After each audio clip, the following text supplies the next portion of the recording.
Vous les connaissez certainement, ce sont des femmes leaders de notre pays, que nous connaissons tous. Madame Adèle Kaïta est une femme politique. J'ai dit tantôt qu'elle était ministre d'État en charge du portefeuille. Et elle porte également les titres de princesse. Et je signale également que Madame Adèle Kaïta a été 3 fois successivement élue députée nationale. Donc, depuis 2006, 2011 et en 2018. Donc c'est vraiment une femme leader, comme vous le constatez. Elle va intervenir pendant 10 minutes. Et juste après, nous allons prendre le colonel Nénette. Elle est une femme, comme vous voyez. C'est la première femme à être militaire, une femme militaire à être désignée commandant, bataillon d'une grande et importante unité de la force terrestre. Elle est la première femme militaire à commander une unité de combat de plus de 2000 hommes depuis l'intégration de la femme.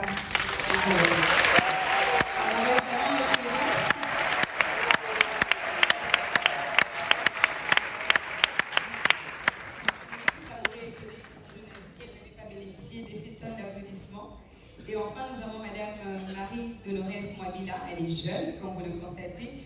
Elle est policière, elle également. Elle est officier de la police belge, détentrice du prix européen. Donc, vous voyez que c'est simplement les femmes qui méritent tout l'applaudissement et apprécient à toutes ces richesses humaines. Nous allons les entendre pendant 10 minutes chacune. C'est vraiment un échange pris. Et juste après, nous allons revenir. Madame Adèle. En tout cas, c'est comme vous voulez. Si vous vous sentez à l'aise et vous pourriez intervenir.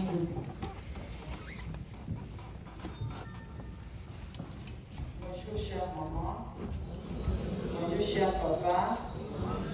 Et chers frères et sœurs en Christ.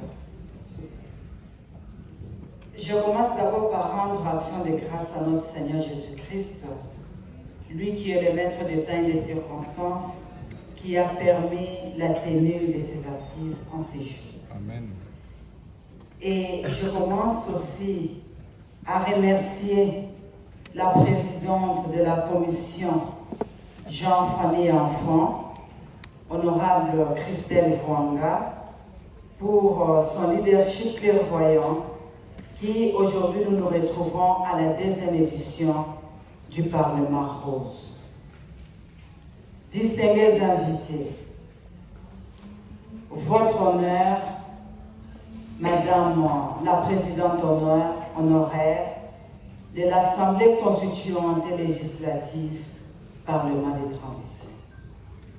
Honorables députés, distingués invités, c'est un grand jour.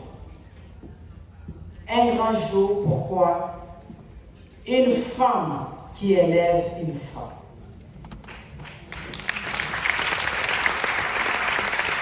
On a toujours dit, moi si à Tombokambo Kate. Et ça, vous voyez? Mais biso, tolobi tokolobate, mais tolobi tango na bizaleli, ya koloba, moi si à Tombokambo.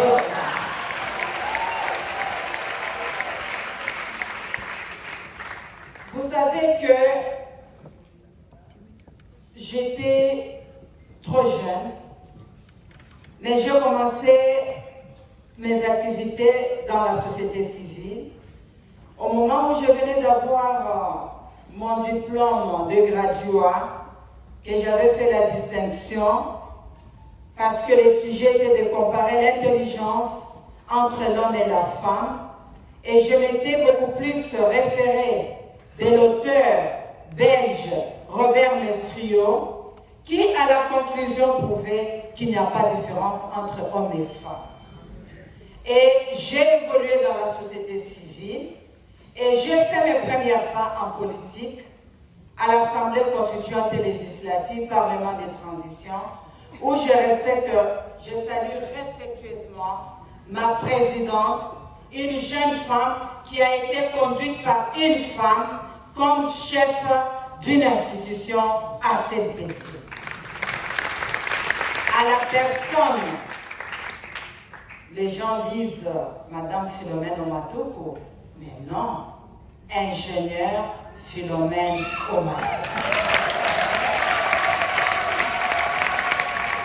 Distingués invités, Nous avons été à la CNPT avec la présidente ingénieure Philomène Omatoko, où j'ai travaillé avec elle, non seulement en plénière, mais dans d'autres travaux. Et quand on lui donnait un texte, elle avait toujours son stylo. Moi, c'est le stylo vert, mais elle, c'est un stylo rouge. Quand elle prend les textes, tu vas voir, même le bureau d'études se dit, comme elle a pris là, ça y est. Elle corrige.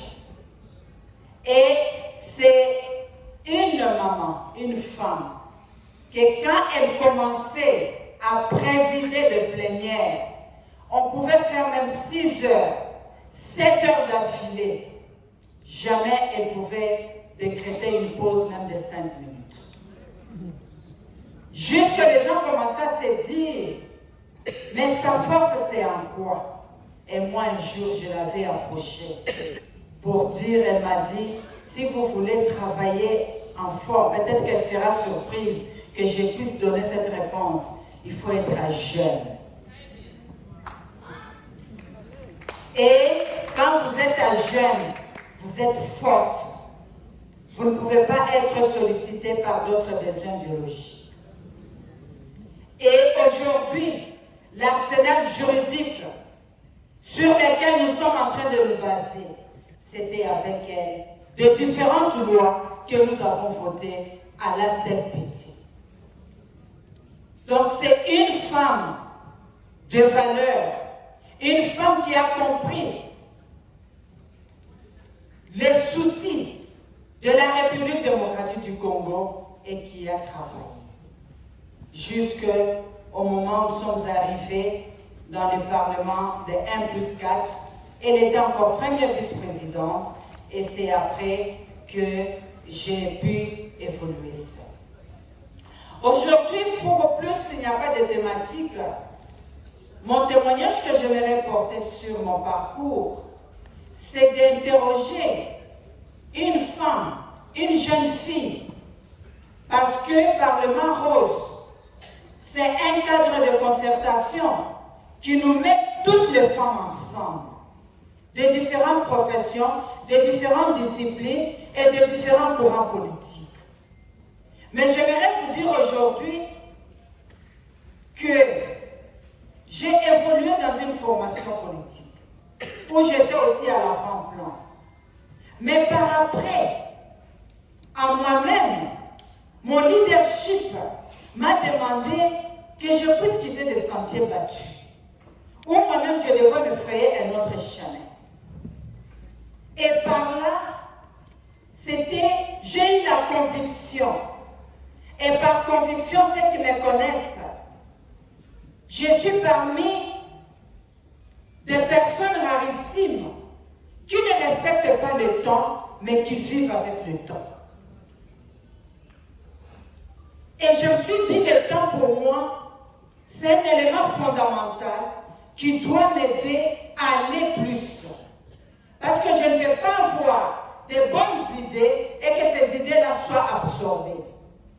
Mais j'aimerais vous dire que si vous voulez faire quelque chose, au début, vous ne serez pas applaudi. Vous serez découragé. Vous allez vous sentir humilié. Vous allez vous sentir comme si vous êtes abandonné. Parce que vos idées ne rencontrent pas l'assentiment de tout le monde. Mais c'est votre conviction qui va faire que les autres arrivent à adhérer. Et j'étais passé par là. J'étais passé par là.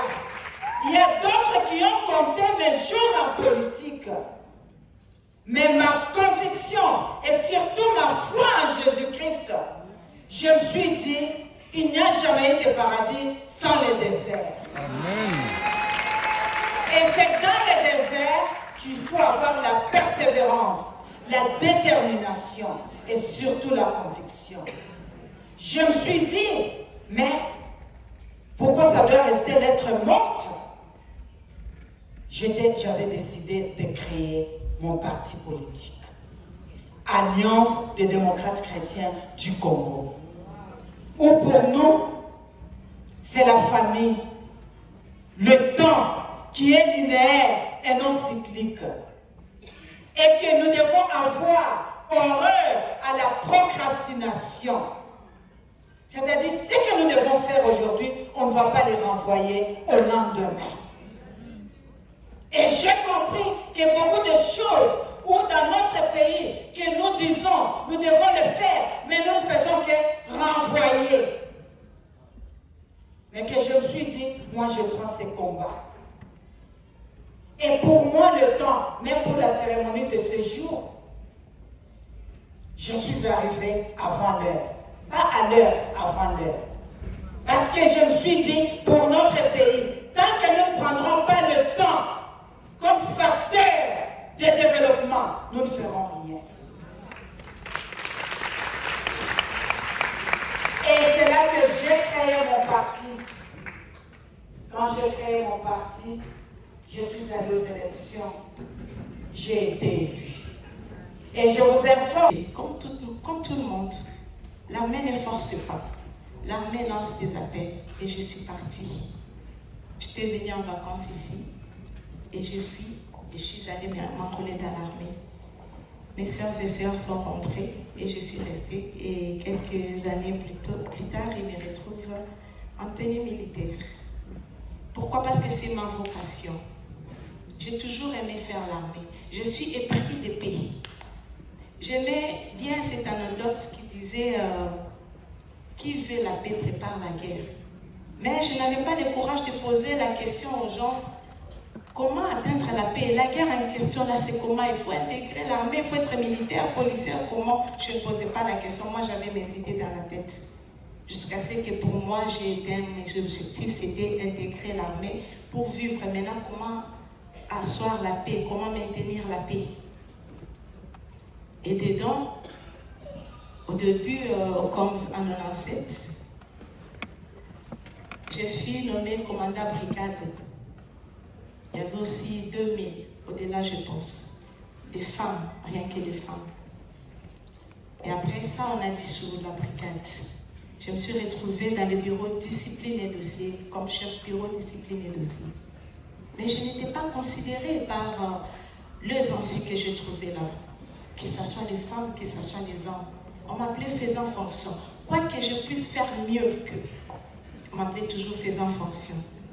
Et quelque part dans la Bible, j'avais lu, c'était dans Proverbe, je pense, 31, qui dit « La femme ne mange pas les fruits de la faiblesse. » Alors je me suis dit, les fruits de la faiblesse. Ok, parce qu'à chaque fois quand tu es considéré, ça m'affaiblissait. Je me disais, mais c'est quoi? Moi, je suis venue pour un objectif. Parce qu'avant, les gens, ou je ne sais pas jusqu'à présent, les gens pensent que l'armée, c'est un dépotoir. Non. Quand vous en avez marre de vos enfants et vous les envoyez chez nous, non, ce n'est pas ça.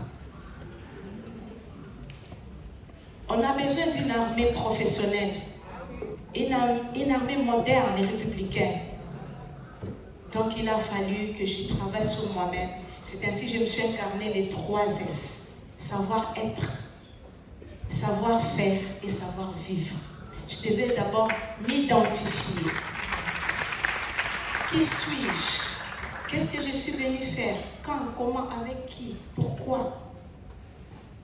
Je voulais faire l'armée, oui, je suis dedans.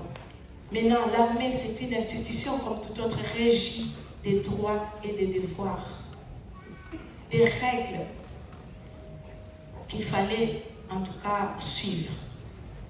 Mais à peine arrivée, je n'avais pas la maîtrise de tout ça. Et qu'est-ce qu'il fallait? Faire des formations. Et faire des formations, il faut d'abord avoir la force, avoir le courage, avoir la détermination que toi-même tu dois intégrer. Parce qu'il y a les gens qui vont te dire, hey, là-bas, il n'y a que les hommes qui vont. Ça, c'est ce genre de service, il n'y a que les hommes qui vont. Vous, c'est la logistique et l'administration. On s'est limité là. Alors moi, j'ai commencé aussi par l'administration. Parce que je voulais connaître toutes les lois et règles qui régissent les forces armées. Tu ne peux pas diriger une société si tu ne connais pas tout ce qui le régit. Et je commençais par cette formation-là. Après, je suis allée faire le commandement compagnie, commandement bataillon, commandement brigade. Dans le même centre supérieur, je fais l'école d'état-major où on apprend comment planifier une opération, où on apprend comment planifier la logistique dans une opération. Équivalence d'une licence dans le monde, enfin chez les civils. Et de là, les gens commençaient à me prendre en valeur.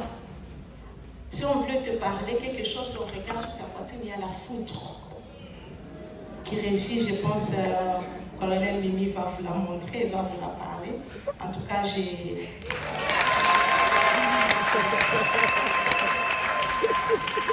Quand on parle de la foudre, c'est-à-dire que pendant la formation, si tu n'es pas fort ou forte, ça te brûle. Il y a des gens qui meurent dans cette formation-là. Mais par la grâce de Dieu, par la détermination, je suis sortie et je suis diplômée d'état-major. Amen. Merci. Mais avec la modernité, la mondialisation, il faut toujours se mettre à jour, comme vous faites avec les téléphones, la mise à jour tous les jours. Vous ne pouvez pas rester avec la formation de 2000 jusqu'à ces jours. Toute la technologie change du jour au jour. Par conséquent, je me suis lancée dans d'autres formations. Je continuais de formation en formation, des ateliers d'ateliers. Et là, j'étais même arrivée à faire des cours de maintien de la paix où je suis expert en protection civile à la SADC. Et là, j'ai continué. Mais heureusement pour ma soeur Mimi, elle est là avancée, maintenant elle est ambassadrice. Et moi, je suis encore comme expert en protection des filles et des mères, expert en violence sexuelle. Donc, tout ça, c'est pourquoi, pour s'affirmer. Vous ne pouvez pas vouloir des 50% de femmes dans l'armée ou dans la police si elles ne sont pas formées. On a besoin des gens qui sont formés. On a besoin des gens qui ont la maîtrise de la chose pour mériter cette place-là. C'est ainsi, nous continuons cette carrière en recrutant, en formant, en orientant. Et puis, vous revenez, on vous oriente selon votre spécialité et vous continuez une carrière normale dans l'armée. En dehors de cette vie-là, là, on est toujours dans savoir-être et savoir-faire. J'ai parlé de la formation, mais savoir-vivre maintenant. Et tant que militaire, femme, je reste maman aussi, mère de 2 enfants. Donc, à la maison, je reste femme. Entre nous, les femmes, si tu amènes ta casquette de militaire devant l'homme, il va te quitter. On va aller chercher la femme soumise. La femme qui sait avoir le temps de préparer, la femme qui sait avoir le temps de développer son compagnon. Donc à la maison, je suis femme. La différence entre l'être militaire et femme normale, c'est la liberté d'action. Dans l'armée, tout est hiérarchisé, coordonné et ordonné. Tu ne peux rien faire sans l'autorisation de ton hiérarchie. Tu ne peux rien faire sans demander au préalable l'autorisation à tes chefs. Et c'est ça un peu la différence. Mais les bons côtés, ou les contraintes dans l'armée, c'est un peu ça. Mais les bons côtés de l'armée, mes chers sœurs et frères, tout est gratuit.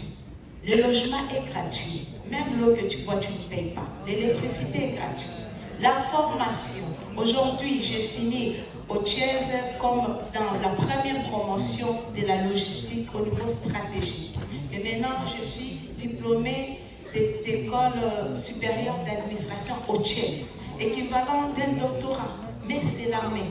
Et j'ai mon master en logistique gratuitement dans l'armée. C'est ça l'armée. C'est ainsi, dans l'armée, c'est vrai qu'aujourd'hui, je suis désignée et que j'exerce une fonction d'homme, commandant bataillon d'une grande unité comme la force terrestre. c'est pas donné à tout le monde. Et là, j'ai 2000 hommes. Et ces 2000 hommes me sont soumis. Soumis comment? Par ma façon d'être, savoir vivre, en amont comme en aval. Il faut respecter les autres. Il faut savoir comment parler avec les autres. Les subalternes comme des supérieurs. Le respecter. Ne pas aller chercher à t'affirmer femme, non, tu l'es. Mais à t'affirmer sur le plan professionnel. Et je me suis affirmée sur le plan professionnel. C'est ainsi qu'aujourd'hui, je le mérite de ce respect-là. On me considère aujourd'hui dans l'armée. Et si mes parents, malheureusement, ils ne sont pas là, mais je vous considère, vous, mes parents. En me regardant, je pense que vous êtes fiers de moi.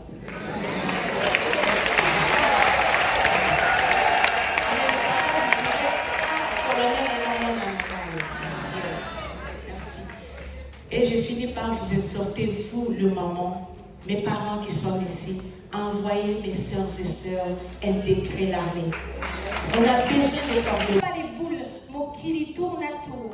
On respecte l'article 15 quand nos yeux bronzent à la ligne 11, mais la vie, on l'aime à mourir de faim. Et on confie à Dieu notre suite et fin. Vivre ici n'est pas du tout un cauchemar, même si on en a marre de rêver en blanc et noir, d'être toujours le corbeau pour le renard, de tout le temps se faire avoir. Mais la leçon, l'a-t-on bien apprise? Que faisons-nous de la devise justice, paix et travail? Que faisons-nous du serment de liberté que nous avons promis de léguer à la postérité? Soyons ce peuple digne, ardent et fier, avançant vers son sacre pour l'éternité, pour le Congo. Merci.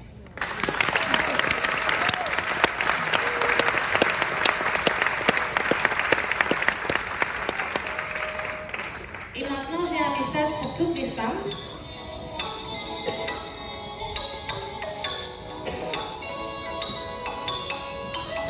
Tu es appelée femme.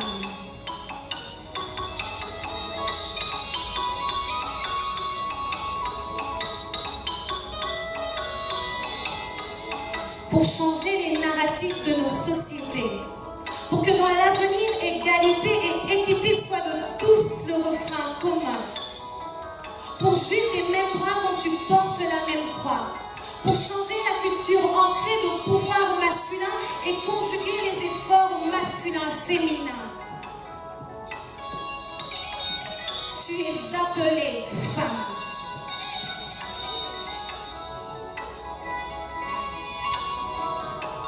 Pour que tes rêves voient le jour et que tombe le voile du doute. Pour que plus personne n'écrase ton opinion sur cette route. Pour bâtir l'amour et bannir la haine. Pour avoir le moyen de vivre à l'abri de l'infortune. Pour te défaire des préjugés qui t'enchaînent et t'empêchent de voler de tes propres ailes. Tu es appelée femme.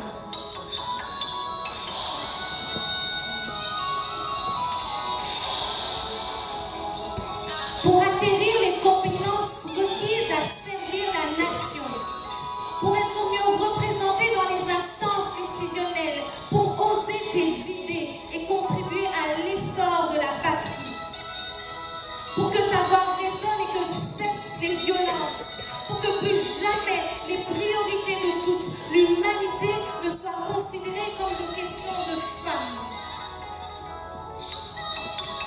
Tu es appelée femme. Pour que plus jamais ton nom ne soit omis des pages de l'histoire. Pour que plus personne n'enterre ton courage. Pour que ton dévouement soit couronné de gloire. Pour que le genre humain soit heureux. Pour arriver à un développement harmonieux et que ça arrête de saigner le cœur du monde. Tu es appelée femme.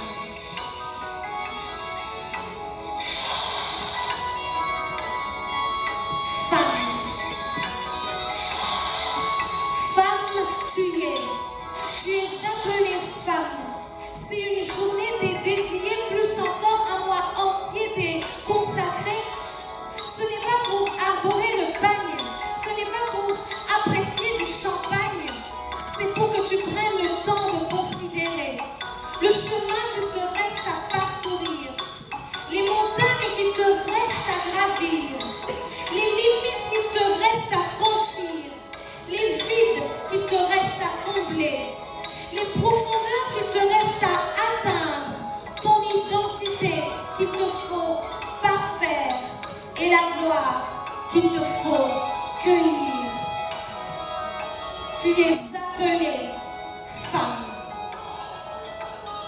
Femme. Tu es appelée femme.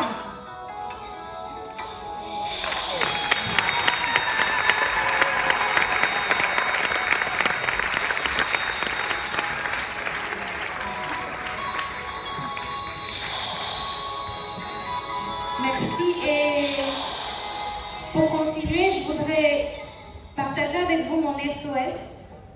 On vit dans un pays qui a de très belles histoires à raconter, mais des histoires également tristes. Et ceci est mon SOS. J'espère qu'il va tomber sur les bonnes oreilles. Ce texte est mon appel au secours pour que l'humanité déploie sa bravoure contre ce qui noircit nos plus beaux jours. Ce texte, je ne l'ai pas écrit que pour elles, ces femmes de l'Est, ces MeToo Women, ces femmes prisonnières, ces femmes comme moi dont les voix s'élèvent sur tous les coins de la planète. Ce texte, je l'ai aussi écrit pour les femmes du futur, ces femmes que la souillure n'a pas encore recouvert de son sulfure. Ce texte, je l'ai écrit parce que nous en avons assez. Assez de porter ces mots invisibles, ces marques indélébiles, ces odeurs horribles, ces souvenirs qui déshabillent notre espoir.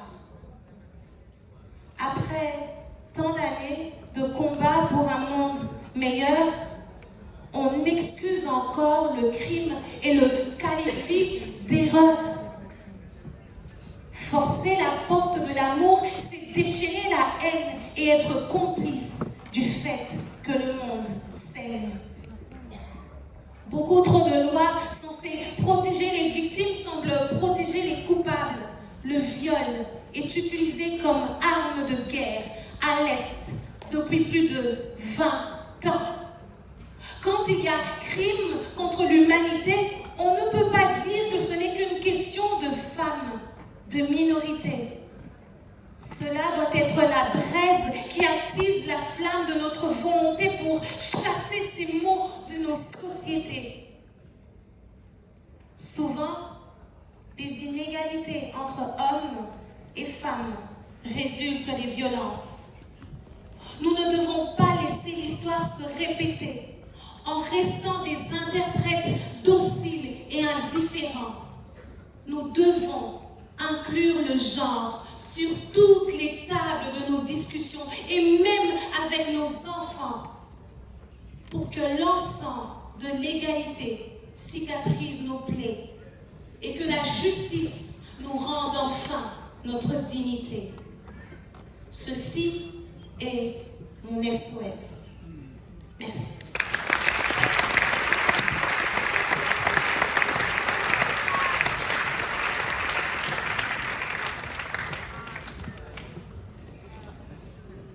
Merci beaucoup l'artiste. À présent, j'espère que nous sommes en train de passer des magnifiques moments. Du haut de cette tribune, nous pouvons voir comment la salle est rayonnante. Les femmes sont très belles, très bien habillées, les messieurs également, très élégants. La salle elle est pleine, honorable, mais il y a encore des gens qui sont debout. Ça nous rassure, nous comprenons l'intérêt que vous avez pour cette organisation et nous vous en remercions au nom de la commission Genre, Famille, Enfants de l'Assemblée nationale. À présent, nous allons prendre le panel. Nous avons 3 intervenantes, comme je l'ai dit, et vous en faites pas, ce sera vraiment un panel court, car chaque intervenante aura 10 minutes, ce sera un échange vraiment free. Je rappelle, pour ce premier panel, nous allons prendre 3 intervenantes, dont Madame la ministre d'État au portefeuille, la présidente Adèle Kaïnda, ainsi que le colonel Nénette Moukembe, et également Madame Marie Dolores Mwabila. C'est au deuxième panel que nous allons prendre Madame Béatrice Leméa, Madame Liliane Temoni et Madame Chantal Kalimbo. J'invite ici devant nos 3 panélistes. Et pendant ce temps, le service du protocole va nous aider à déplacer.